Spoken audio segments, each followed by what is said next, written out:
Hello viewers, இன்னைக்கு நம்ம பார்க்க போறது One Piece episode 248.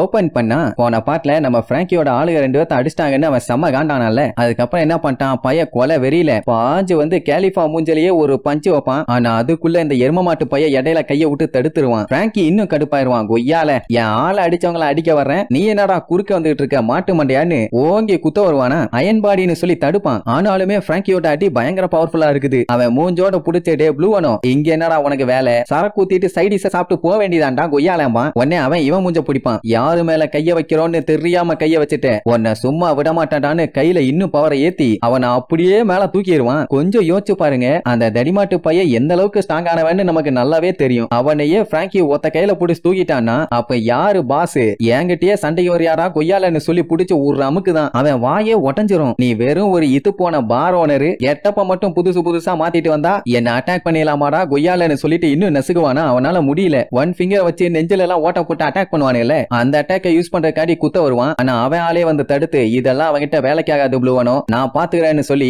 அந்த லுச்சி வந்து ஒரே மிதி அப்படியே தெரிச்சடிச்சு போய் விழுவான். நம்ம உசோப்பே இதை கொஞ்சம் கூட எதிர்பார்க்கவே இல்லை. அண்ட் இவங்களுக்கு என்ன ஒரு பஞ்சாயத்துனா, அந்த ப்ளூ பிரிண்ட் எங்க இருக்கு என்னன்னு தெரியற வரைக்கும் இவங்களால பிராங்கியா கொல்ல முடியாது. அதனால தான் அந்த மாட்டு பைய ஒன் ஃபிங்கரை யூஸ் பண்ணி பிராங்கியை அட்டாக் பண்ண வரும்போது அந்த லுச்சி அட்டாக் பண்ண விடாம தடுத்து இருக்கான். உசோப்புக்கு மேட்டர் தெரியாது இல்ல, இவனுங்கெல்லாம் அந்த ஷிப்யார்டுல வேலை பார்த்துட்டு இருந்தவங்களாச்சே, இவனுக்கு இங்க என்னடா வேலைன்னு கேட்பான். அது பிராங்கிக்குமே சுத்தமா புரியல. ஏதோ பெரிய பாதாம் பிஸ்தான் பருப்பு மாதிரி சீன் போட்டுட்டு இருக்கானுங்க. எவ்வளவு தைரியம் இருந்தா இன்னசென்ட்டான பொண்ணுங்க ரெண்டு பேர்த்த அடிச்சிருப்பீங்க. அவங்க ரெண்டு பேருமே எனக்கு கீழே வேலை பார்த்துட்டு இருக்க ஆளுங்க. சொல்ல போனா எனக்கு குட்டி தங்கச்சிங்க மாதிரி. அவ மேலேயே கைய வச்சுட்டீங்கல்ல, அவங்கள சல்லியா சலிச்சிடறான்பா. ஆனா இப்ப என்ன டவுட்னா, இந்த இடம் எப்படி இவங்களுக்கு தெரியும்? ஏன்னா இது இவனோட சீக்ரெட் பேஸ். அவன் ஆளுல தவிர இந்த இடத்தை பத்தி வேற யாருக்குமே தெரியாது. ஒழுங்கா சொல்லுங்கடா எப்படா வந்தீங்கன்னு கேட்டா அவனுங்க அதை பத்தி எல்லாம் சொல்ற மாதிரி இல்ல. இப்ப இது சீக்ரெட் பேஸோ இல்ல என்ன கன்றாவியோ இதெல்லாம் இவனுங்க வெளியே சொல்ல மாட்டானுங்களாமா. இவனுங்க இந்த டவுன்ல இருந்ததே ஒரு அண்டர் கவர் ஆபரேஷன் தானே. நாங்கெல்லாம் நிஜத்துல வேர்ல்டு கவர்மெண்ட் இன்டெலிஜென்ட் ஏஜென்ட்ஸ் அப்படின்னா என்னன்னு தெரியுமாடா கண்ணா உனக்கு? எங்களுக்கு எல்லா விஷயமும் தெரிஞ்சதுனால தான் நாங்க இங்க வந்தோம். உன்னோட உண்மையான பேரு பிராங்கி இல்ல, கட்டி ஃபிளேமும்பா. பிராங்கிக்கு அப்படியே அள்ளு விடும். டாமோட ஸ்டூடெண்ட் 8 வருஷத்துக்கு முன்னாடியே செத்ததா சொன்னாங்க. அது வேற யாரும் இல்ல, நீதான் எங்களுக்கு நல்லா தெரியும் பானுங்க. பிராங்கியே அசந்து போயிருவான். இந்த விஷயத்தை நீங்க எப்படி கண்டுபிடிச்சீங்க என்னன்னு எனக்கு தெரியல, ஆனா சூப்பரா கண்டுபிடிச்சிருக்கீங்க.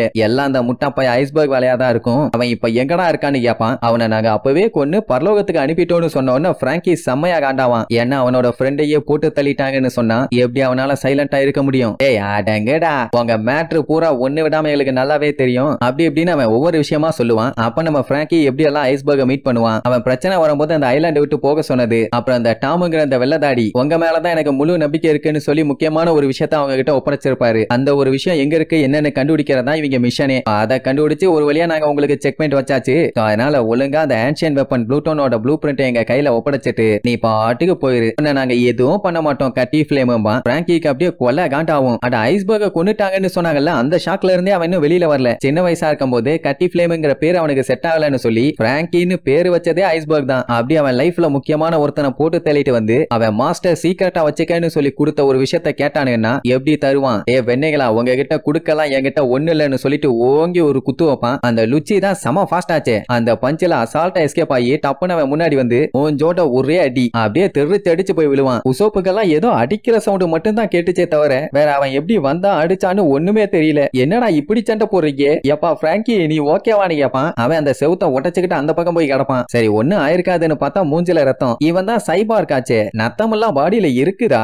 பிராங்கியவே அடிச்சு சாச்சு விட்டானுங்களே. அப்படியே பக்கத்துல போய் பார்த்தா உடஞ்ச அந்த இடத்துக்கு பின்னாடி ஒரு பழைய பாலடைஞ்ச ஒரு ரூம் ஒன்னு இருக்கும். அந்த இடத்துல பார்த்தா ஏகப்பட்ட புக்ஸ், எக்கச்சக்க டிராயிங்ஸ் எல்லாமே அடைஞ்சு போய் ஒரே தூசியா தான் இருக்கும். இந்த இடம் ப்ளூ பிரிண்ட மறைச்சு வைக்க ஒரு நல்ல ஏரியாவாச்சே. இங்க செக் பண்ணி பார்த்தா கண்டிப்பா ஏதாச்சும் க்ளூ கிடைக்கும்னு சொல்லி இவங்க 4 பேரும் உள்ள போய் தேட ஆரம்பிச்சிருவாங்க. ஆனா பிராங்கி கிட்ட எந்த ஒரு அசைவுமே இல்ல. உசோப்புக்குமே என்ன பண்றதுன்னு தெரியாம அப்படிகான்னு பார்த்து முழிச்சிட்டு இருப்பான். அப்ப அங்க நேம் பிளேட் எல்லாம் வச்சு அடிச்சிருப்பாங்க. பார்த்தா இவனுக்கு பேரு தான் கட்டி ஃபிளேம், ஐஸ்பர்க், டாம். வேற ஏதாச்சும் இவனு வச்சிருக்கானுங்களான்னு சொல்லிட்டு அங்க இருக்க போட்டோ ஒன்னு எடுக்க போவான். அதை தொடாத, தொட்டே அப்புறம் நீ கேட்ட இந்த இடம் என்னோட மெமரிஸ், இங்க தான்டா நான் வளர்ந்தேன். அந்த இடத்துக்குள்ள உங்கள மாதிரி ஆளுங்க எல்லாம் வரக்கூடாது. எங்க ஷிப் பில்டிங் கம்பெனியோட பேரு டாம்ஸ் ஒர்க்கர்ஸ், வேர்ல்டுலயே பெஸ்ட் ஷிப் ரைட்ஸ் நாங்க தான் பிளாஷ்பேக்கு போயிருவான். ஒரு 22 வருஷத்துக்கு முன்னாடி வாட்டர் 7 காட்டுறாங்க. கொக்கா மக்கா சரியான ஹைட். நம்ம பிராங்கி கத்திக்கிட்டே கப்பலை வேகமா ஓட்டிட்டு வர்றான். அப்ப அவனுக்கு பின்னாடி பயங்கரமா ஒரு சீ மான்ஸ்டர் ஒண்ணு வெளியில வரும்.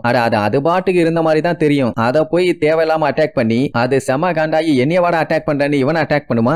கப்பல் அந்த அலையில அடிச்சு தெரிச்சு பையன் அப்படியே பிளையிங்ல வருவான். அந்த டைம் ஐஸ்பர்க் அங்க கடலோரமா தான் இருப்பான். அவன் கட்டையெல்லாம் ரெடி பண்ணிட்டு இருக்கும்போது டே தல்றான்னு ஒரு சத்தம். ஏன்டா என்னாச்சுன்னு மேல பார்த்தா கத்திக்கிட்டே அடிச்சு புரண்டு வந்து விழுவான். பிராங்கி நீ அட்டங்க மாட்டியான்னு சொல்லி கத்திட்டு இருக்கும் போதே அந்த மான்ஸ்டர் வந்து அட்டாக் பண்ணும். ஜஸ்ட் மிஸ்ல எஸ்கேப். அப்புறம் என்ன அவனை தனியா கூப்பிட்டு வச்சு மண்டையிலேயே நெருக்குன்னு ஒரு கொட்டு. ஏன்டா வேலை பாக்குறதுக்கு ஹெல்ப் பண்ணுவேன்னு பார்த்தா தேவையில்லாத வேலையெல்லாம் பார்த்துட்டு இருக்க லூசாடா நீன்னு. அவன் தான் அவ்வளவு சீக்கிரத்துல யாருக்குமே அடங்க மாட்டானே. ஓ வேலையை மட்டும் பாடுறா, நான் என்ன வேணாலும் பண்ணுவேன். அங்க பாத்தியா இதுதான் என்னோட பிரீஷியஸான பேட்டில் ஷிப். பேரு பேட்டில் பிராங்கி. எவ்வளவு அருமையா இருக்கு. அத பார்த்து ரசிடா மாங்கா மாட்டேன்பா. அது என்ன கன்றாவியோ எனக்கு அதை பத்தி எல்லாம் கவலை இல்ல. யாருக்காச்சும் அடிப்படுறதுக்குள்ள அதை குழி தோண்டி புதைச்சிருமா. ஆனா அவன் கேட்கற மாதிரி இல்ல. என்னன்னா இது ஸ்கிராப் ஹீப் ஐலாண்டு. இந்த இடத்துல எதை வைக்கணும் வைக்க கூடாதுன்னு இவன் தான் முடிவு பண்ணுவானாமா. அதனால நீ சொல்லாத. நான் மறுபடியும் ஒரு பேட்டில் ஷிப்பை உருவாக்கி அந்த சீ மான்ஸ்டரை கண்டிப்பா காலி பண்ணுவான். ஐஸ்பர்க் உன்னால முடியாதும்பா. உடனே ரெண்டு பேத்துக்கு நடுவுலயும் பயங்கரமான கிளாஷ். அப்ப அவங்க முன்னாடி இருந்த கப்பல் அப்படியே மேல போகும். யாரான்னு பார்த்தா இவங்களோட குரு டாம். அவன் என்ன சொல்லுவான், எந்த வேலையை பண்ணாலும் உறுதியோட பண்ணுங்கன்னு சொல்லி கப்பலை தூக்கிட்டு மேல வீசுவான். அது அப்படியே பிளைங்ல போய் திரும்புமா. அதுக்கப்புறம் 3 அந்த பாய்மர குச்சை தூக்கிட்டு வீசுவான். கப்பல்ல போய் நச்சுன்னு சொருகும். அதுக்கப்புறம் அப்படியே கடல்லையே போய் லேண்ட் ஆகும். சோ ஒரு வழியா கப்பல் ரெடி ஆயிருத்து.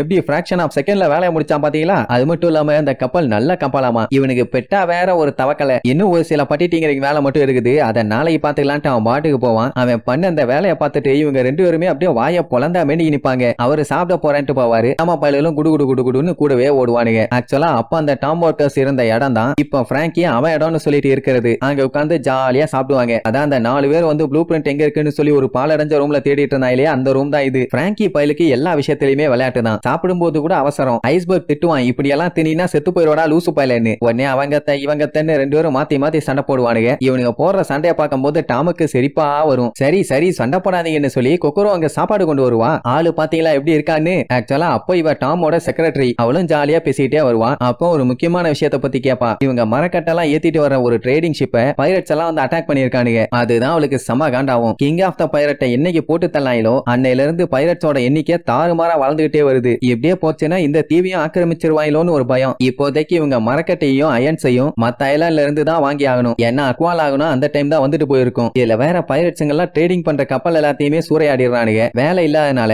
மக்கள் எல்லாம் மாத்தி பயங்கரமா அடிச்சுக்கிறாங்க. இப்ப ஏதாச்சும் பண்ணி இந்த ஐலாண்ட இந்த பஞ்சாயத்துல இருந்து காப்பாத்தலன்னா இந்த வாட்டர் 7 ஐலாண்டுக்குன்னே ஒரு உருத்தான பேர் இருக்கே, அதான் ஷிப் பில்டிங்ல நம்பர் 1ன்னு. அந்த பேரு எப்ப வேணாலும் பிச்சுக்கிட்டு போகும். இப்படி அவங்க சீரியஸா சொல்லிட்டு இருப்பா. ஆனா அந்த பிராங்கி பையன் நல்லா லபக்கன்னு வாயில அள்ளி போட்டுட்டு பேசாம நம்ம பைரட் ஷிப்பையே பில்ட் பண்ணலாம், எனக்கு ப்ளூ பிரிண்ட் சொல்லி கொடுங்க நான் பண்றேன்பா. டாமுக்கு சிரிப்பா வரும். ஒய்டா கெல்ட்டு போயிலே ஏன் சிரிக்கிறேன்னு கேட்டா பைரட் ஷிப்புக்குன்னு ஒரு ப்ளூ பிரிண்ட் இது வரைக்கும் கிடையவே கிடையாதாமா. அட ஒரு செயலர் ஒரு கப்பலை ஆட்டைய போட்டு இல்ல செஞ்சு வாங்கி அதுல ஸ்கல் இருக்கிற கொடியை போட்டான்னா அவன் பைரட், இல்ல சீகல் பிளாக போட்டான்னா அவன் நேவி. சோ நம்ம எதை பில்ட் பண்றோம்னு முக்கியம் இல்ல, ஆனா இவங்க உருவாக்குற கப்பல் இவங்களை பெருமைப்படுத்துற மாதிரி இருக்கணும். ஓகேவான்னு சொன்ன உடனே அப்படியே அசந்து போய் கேட்பான். அப்படியே கட் பண்ணா அன்னைக்கு நைட் உட்காந்து ஒக்கா மக்கா ப்ளூ பிரிண்ட போடுவான் போட்டுக்கிட்டே இருப்பான். போய் தூங்கலையான்னு கேட்டா இந்த ஐலாண்டுக்காண்டி நான் ஒரு பிளான் பண்ணிட்டு இருக்கேன்னு சொல்லிட்டு அவன் பாட்டுக்கு வேலையை பார்ப்பான். பிராங்கி சின்ன பையன் அவனுக்கு எல்லாம் ஒண்ணும் தெரியாது. பட் இந்த விஷயத்த பண்ணாதான் எப்படியாச்சும் இந்த ஐலாண்டை காப்பாத்த முடியும், நீ போய் தூங்குன்னு சொல்லி அனுப்பி வச்சிருப்பாரு. ஐஸ்பர்க்கும் இது எல்லாத்தையுமே கேட்டுட்டு தான் இருந்திருப்பான். அட அவர் வேற எதையும் ரெடி பண்ணல, அந்த சீ ட்ரெயினை ரெடி பண்ணதான் ப்ளூ பிரிண்ட போட்டுட்டு இருக்காரு. அப்படியே கட் பண்ணா விடியுது. மக்கள் எல்லாம் வழக்கம் போல அவங்க வேலையை பார்த்துட்டு இருக்கும் போது ஒரு பயங்கரமான பெரிய கப்பல் ஒண்ணு வரும். அதுதான் கவர்மெண்டோட ஜுடிஷியல் ஷிப்.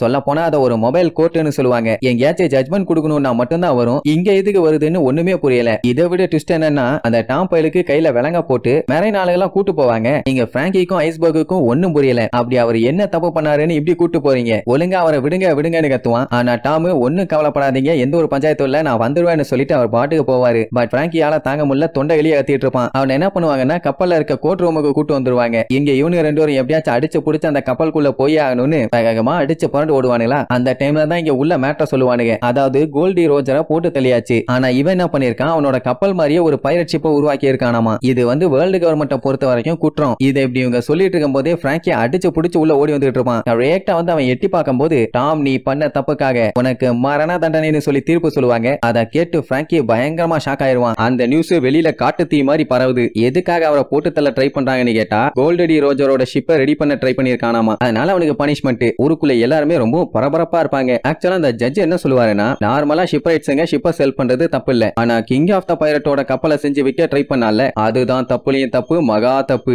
ஏன்னா இவர் இப்படி பண்றதுனால பைரட்ஸ் எல்லாத்தையுமே என்கரேஜ் பண்ற மாதிரி ஆயிரும்ல, அது ரொம்ப டேஞ்சரான விஷயம். அதுக்காக தான் இப்படி ஒரு டெத் பெனாலிட்டி நாள அவனை கூட்டிட்டு போங்கன்னு சொல்லி ஆர்டர் போடுவாங்க. மெரை நாளிலே குசுற மாதிரி இருக்கானுங்க, அவனை எப்படி இழுத்துட்டு போக முடியும்? ஏப்பா தம்பி கொஞ்சம் கூட வாப்பான்னு புடிச்சு தள்ளுவானுங்க, அவன் அசையாம அப்படியே நின்னுட்டு இருப்பான். இங்க பிராங்கியும் அப்படியே ஃபீல் பண்ணிட்டே நின்னுட்டு இருப்பானா. அப்பதான் டாம் மேட்டர் சொல்லுவாரு, நான் ஒண்ணு கிங் ஆஃப் த பைரட்டோட ஷிப் எல்லாம் ரெடி பண்ணல, ஓஷன் சர்ஃபேஸ்ல ரயில்வே ஒன்னு ரெடி பண்றதுக்கு தான் ட்ரை பண்ணேன். அப்படி இப்படின்னு அவர் என்ன ட்ரை பண்ணாருன்னு எல்லாத்தையும் சொல்லுவாரு. ஆனா அவனுங்க கேட்கற மாதிரி இல்ல, பிடிச்ச அவனை தள்ள முக்குன்னு முக்குவானுங்க. ஆனா ஒண்ணு வேலைக்காகல, அவர் பாட்டுக்கு பேசிட்டே இருப்பாரு. ஆக்சுவலா என்ன பஞ்சாயத்துனா, இந்த ஐலாண்டுல ட்ரேடுங்கிறது சுத்தமா இல்லவே இல்ல. அதனாலேயே பாவம் மக்களுக்கு எந்த ஒரு ஹோப் இல்லாம ரொம்ப கஷ்டப்பட்டு இருக்காங்க. இன்கேஸ் இனி இந்த ஐலாண்டுக்கு ஏதாச்சும் பஞ்சாயத்து வந்தா கூட, அதாவது ஐலாண்டு முங்குனா கூட அதை பத்தி கவலை பண்ணணும்னு அவசியமே இல்ல. சீ ட்ரெயினை மட்டும் ஒரு நாள் இல்ல ஒரு நாள் கொண்டு வந்துட்டோம்னா கண்டிப்பா வாட்டர் 7க்கு எந்த ஒரு பஞ்சாயத்துமே இருக்காது. அதுக்காக தான் நான் இவ்வளவு போராடுறேன். அங்க மக்கள் எல்லாம் குசு குசு குசு குசுன்னு பேச ஆரம்பிச்சிருவாங்க, நமக்காண்டிதான் அவர் ஏதோ ஒன்னு செய்யறாரு போலன்னு. ஜட்ஜும் அப்படியே பயங்கரமா யோசிச்சுட்டு இருப்பாரு. அந்த மெரை நாளுங்க, சாரி சார் இவன் நகர மாட்டேங்கிறான், எப்படியாச்சும் தள்ளி கொண்டு போயிடும்னு முக்குன்னு முக்குவானுங்க. ஆனா ஜட்ஜி 1 செகண்ட் ஸ்டாப் பண்ணுங்கன்னு அந்த சீ ட்ரெயினை பத்தி விசாரிப்பாரு. அதாவது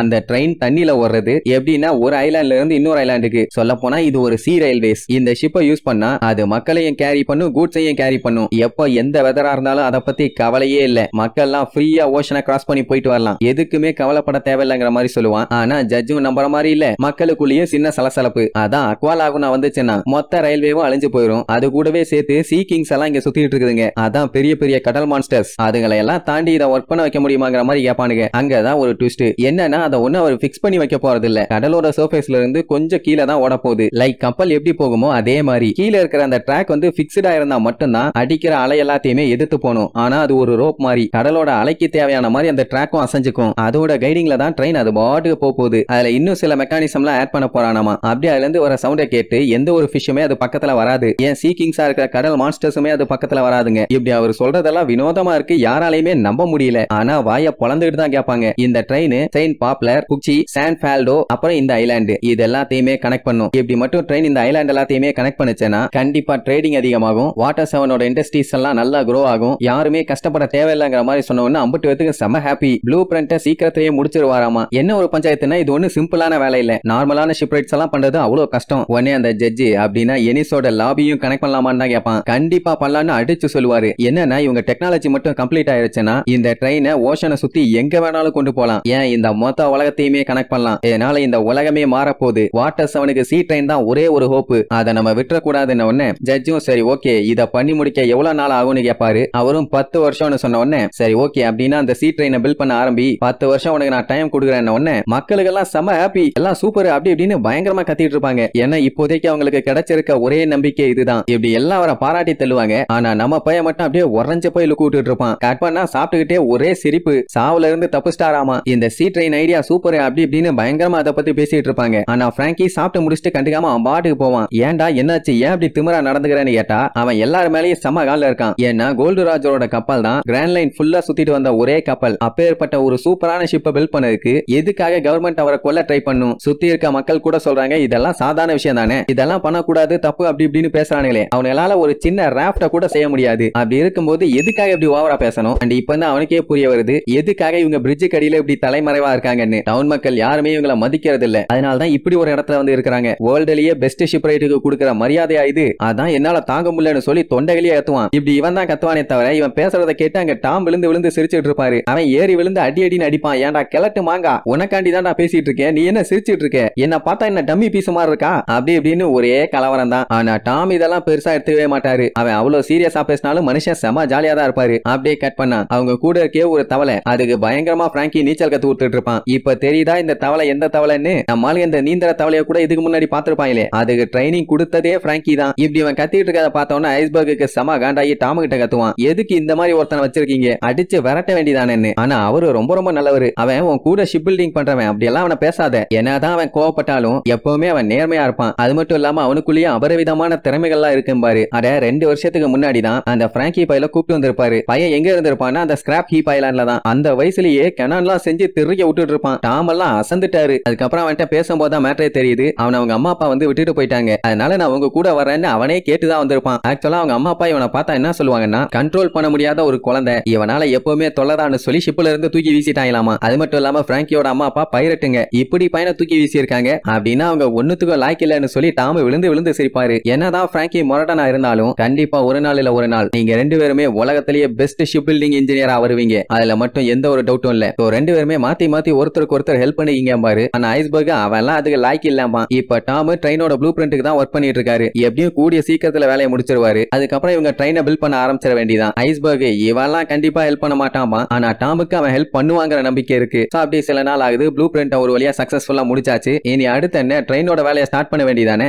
ஒவ்வொரு வேலையா பக்காவா நடக்கும். என்ன இந்த பிராங்கி பையன் தான் வழக்கம் போல உடஞ்சு போன கப்பல் எல்லாத்தையும் ஒன்னா சேர்த்து வச்சு ஒரு கப்பலை உருவாக்குறேன்னு இடையில காமெடி பண்ணிட்டு இருப்பான். யாருமே கண்டுக்க மாட்டாங்க. அப்புறம் என்ன, எல்லாருமே ரொம்ப ஜாலியா வேலை பார்ப்பாங்க. ஆனா பிராங்கி மட்டும் கோச்சுக்கிட்டு யார்ட்டையும் பேசாம ஓரமா போய் உட்காந்துக்குவான். அப்புறம் நாளாக ஐஸ்பர்க் மத்தவங்க எல்லாம் வேலை பார்க்கறத பார்த்துட்டு நம்மளும் பேசாம ஹெல்ப் பண்ணலாம்னு சொல்லிட்டு இன்டைரக்டா ஹெல்ப் பண்ணுவான். அதுக்கப்புறம் கொஞ்சம் கொஞ்சமா ரோஷம் குறைஞ்சு போய் பையன் டைரக்டாவே ஹெல்ப் பண்ண ஆரம்பிச்சிருவான். அப்படி காட்டுத்தனமான வேலை. ட்ரெயின் கொஞ்சம் கொஞ்சமா அழகா பில்ட் ஆகிட்டே வருது. ஒரு சில டைம் கப்பல் நல்லா ஸ்மூத்தா சூப்பரா போயிடும். ஆனா ஒரு சில டைம் கம்ப்ளீட்டா ஃபெயிலியர். மறுபடியும் எப்படியாச்சும் ட்ரெயினை ரெக்கவர் பண்ணி அதை மறுபடியும் ஓட விடுறது. ஒன்னு கப்பல் அலையில சிக்கி சின்னாபின்னமாகும், இல்லைன்னா ஏதாச்சும் கடல் மான்ஸ்டர்ஸ் வந்து நார் அடிச்சுட்டு போகும். ஆனாலும் விடாம எல்லாரும் கஷ்டப்பட்டு வேலையை பார்ப்பாங்க. எவ்வளவு கஷ்டம் வந்தாலும் ஒருத்தருக்கு ஒருத்தர் மாத்தி மாத்தி ஹெல்ப் பண்ணிக்கிறதுனால அவங்க யாருக்குமே இது கஷ்டமாவே தெரியல. அப்படியே கட் பண்ணி ஊருக்குள்ள காட்டுறாங்க. ஊரோட நிலைமை இன்னும் ரொம்ப மோசமாயிருச்சு. எல்லாம் சூசைட் பண்ணிக்கலாங்கிற மாதிரி யோசிச்சுட்டு இருப்பாங்க. என்னதான் பிரசிடென்ட்டுக்கு நாளாத ஒரு கம்பெனி இருந்தாலும் அங்க எந்த ஒரு மெட்டீரியலுமே இல்ல. சொல்ல போனா அவரோட சொந்த கப்பலுக்கு மெட்டீரியல் வாங்க கூட வழி இல்லாம 50 பேரை கொன்னு கடலை வீசியிருக்கானுங்க. ஷிப்யார்டும் க்ளோஸ் ஆயிருச்சு. இவங்களுக்கும் வேலை இல்ல. அதனால எல்லா இடத்துலயுமே பசி பஞ்சம் பட்டினி, மக்களுமே ரொம்ப வீக் ஆயிட்டு இருக்காங்க. வாழ்க்கையே இப்படி போகுது, என்ன பண்றதுன்னு தெரியாம முடிச்சுட்டு இருக்கும் போது ஒருத்தன் அடிச்சு புடிச்சு வந்து டாம் ஒர்க்கர் சி ட்ரெயினை உருவாக்கிட்டாங்க அப்படின்னு சொன்ன உடனே செம ஷாக்கு. உடனே எல்லாம் அடிச்சு புடிச்சு போய் பாப்பாங்க. பார்த்தா ட்ரெயின் வேற லெவல்ல இருக்கும். பாக்குறதுக்கு நெஜ ட்ரெயின் மாதிரியே இருக்குது. நிறைய பேர் என்ன சொல்லுவாங்கன்னா இந்த ஷிப்பை பில்ட் பண்ணது கிரிமினல்ஸ், அதனால இதுல போறது ரொம்ப ரொம்ப டேஞ்சர், சோ போக கூடாதுன்னு. சாகலான்னு முடிவுல இருக்கும்போது இப்படி ஒரு ஹோப் கொடுத்தா ட்ரை பண்ணி பார்க்கலாங்கிற மாதிரியும் சில மக்கள் இருப்பாங்கல்ல, அவங்க மட்டும் அதுல ஏறுவாங்க. ட்ரெயினை ஓட்டுறது அந்த கொக்கரோ தான். அப்படியே ட்ரெயினை ஸ்டார்ட் பண்ணி மூவ் பண்ண உடனே எல்லாம் வாயை பொளந்துகிட்டு பாப்பாங்க. ட்ரெயின் மூவ் ஆகுதுன்னு. இப்படி ஒரு அதிசயத்தை யாருமே பார்த்ததே இல்ல. தூரத்துல நின்னு பாக்க அவங்களுக்கே இப்படி இருக்குன்னா ட்ரெயினுக்குள்ள இருக்கவங்களுக்கு எப்படி இருக்கும்? 12 வருஷத்துக்கு முன்னாடி எந்த ஒரு வழியுமே இல்ல அப்படிங்கிற நிலைமை இருந்துச்சு. ஆனா இப்போ அது எல்லாத்தையுமே எல்லாம் ஒன்னா சேர்ந்து மாத்திட்டாங்க. அப்புறம் என்ன, செம ஜாலி தான். அப்பதான் first time sea train perfect டாம் கடல் கடந்து சூப்பரான ஒரு டிராவல் பண்ணுச்சு. அவ்வளவுதான். டாடா பை பை, see you.